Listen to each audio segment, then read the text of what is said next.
شروع اللہ کے نام سے جو بڑا مہربان اور نہایت ہی رحم کرنے والا۔ جنگ خندق کا موقع ہے۔ جنگ خندق ایک جنگ ہوئی ہے مدینہ المنورہ میں۔ دشمن نے حملہ کرنا تھا تو صحابہ کرام رضی اللہ تعالی اجمعین نے یہ مشورہ دیا نبی علیہ الصلوۃ والسلام کو کہ شہر کے چاروں طرف ایک کھائی کھود لی جائے جو اتنی چوڑی اور گہری ہو کہ دشمن اس کو پار کر کے اندر نہ آ سکے۔ مشورہ کیونکہ اچھا تھا، مناسب تھا، مان لیا گیا، تو چنانچہ وہ خندق جو ہے وہ کھائی کھودنے کا کام شروع ہوا۔ یہ جو واقعہ نبی علیہ الصلوۃ والسلام کی عہد نبوت کا میں آپ کے سامنے رکھ رہا ہوں، آپ تمام حضرات اس کے پس منظر کو ساتھ میں یاد رکھیں گے، تب وہ بات سمجھ میں آئے گی جو نبی علیہ الصلوۃ والسلام کہہ رہے ہیں، چاہ رہے ہیں، بتانا چاہتے ہیں آپ کو۔ خندق جب کھودتی جا رہی ہے تو وہ اس لیے کھود رہے ہیں تاکہ دشمن سے مدینہ المنورہ کو بچایا جائے۔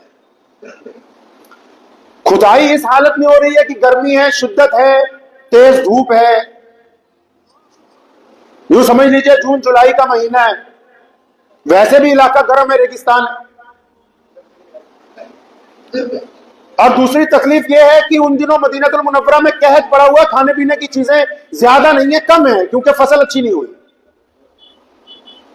ایک کھجور 4 لوگوں کو دی جاتی ہے کہ بھی اس کو تقسیم کر کے کھاؤ جو لوگ کھدائی کر رہے ہیں۔ چنانچہ کھدائی کرتے کرتے ایک جگہ ایک حصہ زمین کا ایسا آیا، کیونکہ زمین ریتلی بھی ہے اور پتھر بھی بڑے مضبوط ہیں، تو وہ پتھر ٹوٹ نہیں رہے وہاں سے۔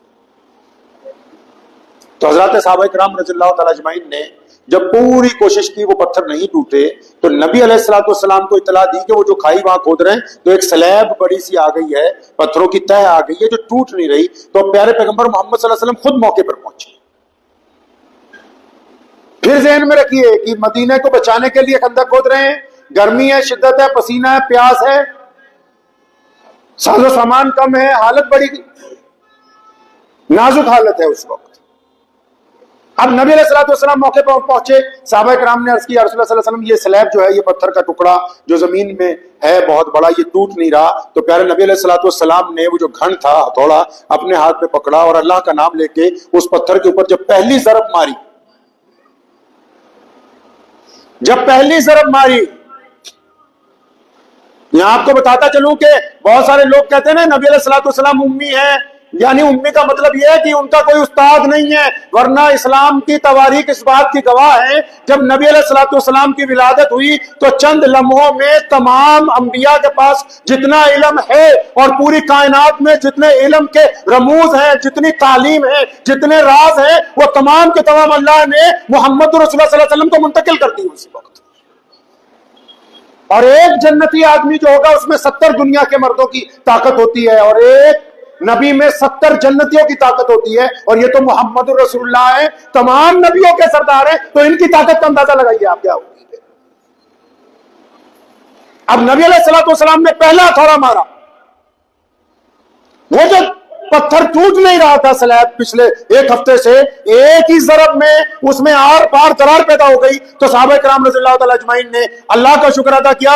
تو پیارے پیغمبر علیہ السلام نے یہ نہیں کہا، اب پھر پورا منظر یاد رکھیے، جنگ کے دن قریب ہیں، حالت خراب ہے، کھانے پینے کی چیزیں نہیں ہیں، یہ نہیں کہا کہ جلدی توڑ لو، یہ نہیں کہا کہ پھٹافٹ کرو، یہ نہیں کہا کہ اچھا تمہیں حوصلہ دیتا ہوں، نہیں، بلکہ محمد رسول اللہ صلی اللہ علیہ وسلم ایسی حالت میں جبکہ وقت نازک ہے اپنے صحابہ کو عرض کرتے ہیں کہ میرے صحابہ، میرے اللہ نے فارس کی چابیاں مجھے عطا فرما دی ہیں۔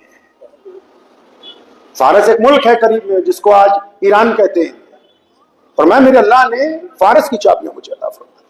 دوسری ضرب محمد رسول اللہ صلی اللہ علیہ وسلم نے ماری، اس سلیب کی پتھر کے ٹکڑے ہو گئے، اور فرمایا میرے اللہ نے کیسر و کسرا کی چابیاں بھی مجھے عطا فرما دی۔ یعنی یہ جو گفتگو ہے محمد رسول اللہ صلی اللہ علیہ وسلم کی، آپ یہ اندازہ لگائیے، کوئی دنیاوی اگر جرنیل ہو، کوئی دنیا کے بندے ہو، یہ کہیں گے پتھر ٹوٹ گیا ہے، جلدی کر لو، جلدی اس خدائی کو مکمل کرو، دشمن آنے والا ہے، ڈرائیں گے، بہکائیں گے۔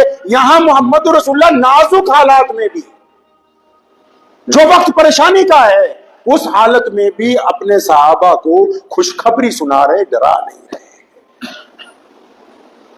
اس پس منظر میں بھی نبی علیہ الصلوۃ والسلام صحابہ کو خوشخبری سنا رہے ہیں، ڈرا نہیں رہے نبی علیہ الصلوۃ والسلام۔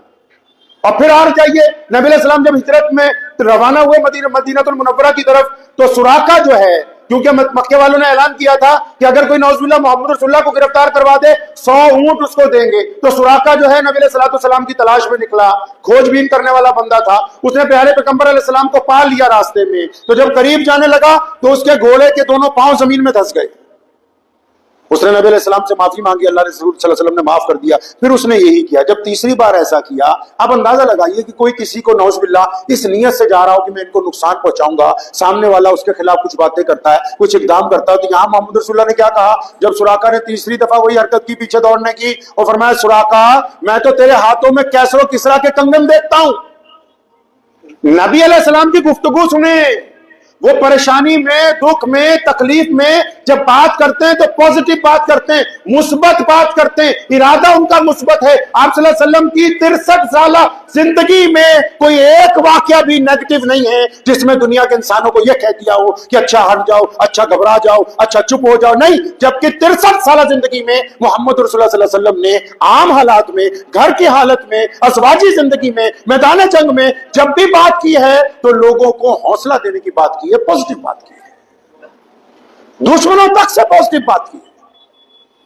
اب سراقہ کو کہا نبی علیہ السلام نے کہ سراقہ تم ہمارے پیچھے دوڑے آ رہے ہو اس نیت سے کہ نعوذ باللہ پکڑ لیں گے, پکڑ تو سکتا نہیں, لیکن فرمایا میں تو تیرے ہاتھوں میں کسرا کے کنگن, وہ جو کسرا اس وقت کا سپر پاور تھا جہاں عراق ملک قائم ہے, سب سے بڑا بادشاہ اس وقت کا گلف کا, وہ ہاتھوں میں بڑے بڑے سونے کا کنگن پہنتا تھا, کونیا تک بڑا مشہور تھا اس کا زیور. تو فرمایا میں تو تیرے ہاتھوں میں کسرا کے کنگن دیکھتا ہوں اور تو میرے پیچھے مجھے غلط نیت سے نقصان پہنچانے کی نیت سے آ رہا ہے. سراقہ نے فوراً توبہ کی اور کہا یا رسول اللہ صلی اللہ علیہ وسلم مجھے آپ کلمہ پڑھا لیجئے. سراقہ اسلام قبول کر لیتے, واپس مکے چلے گئے. پھر نبی علیہ السلام کی جو نبی علیہ السلام کی ظاہری زندگی تھی آپ صلی اللہ علیہ وسلم پردہ فرما گئے. ابو بکر رضی اللہ عنہ کا دور آیا, ان کی خلافت کئی سال رہی, ان کا انتقال ہوا. سیدنا عمر خطاب رضی اللہ تعالیٰ عنہ کا دور آیا, ان کی خلافت چل رہی تھی. سراقہ کی عمر 85-90 سال. کسی نے کہنا بیٹوں نے, پوتوں نے, بچوں کا بھی انتقال ہونے لگا کہ بابا اب دن تھوڑے رہ گئے. فرمایا نہیں نہیں, جب تک کسرا کے کنگن نہیں آتے مجھے موت نہیں آنے والی,